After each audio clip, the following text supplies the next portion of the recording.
এই দিবসটাকে আমরা দেখতে পাচ্ছি এদেশের মানুষ আজকে স্বতঃস্ফূর্তভাবে তারা নেমে এসেছে।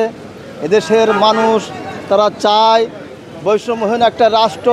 এদেশের মানুষ চায় যাতে করে মানুষ তাদের জানের নিরাপত্তা থাকে, স্বাধীনভাবে কথা বলতে পারে, স্বাধীনভাবে তাদের মতামত ব্যক্ত করতে পারে, স্বাধীনভাবে তারা তাদের সমস্ত কিছুকে তারা চলাফেরা করতে পারে। এদেশের মানুষই চায়, আমরাও চাই যে এই সমস্ত নির্যাতিত নিষ্পেষিত মানুষের পাশে থেকে তাদের সহযোগিতা করতে চাই এবং যারা এই সমাজে দুর্নীতি করছে, চাঁদাবাজি করছে, লুণ্ঠন করছে, এদেরকে আমরা তাদের সাথে একত্রিত হয়ে প্রতিরোধ করতে চাই।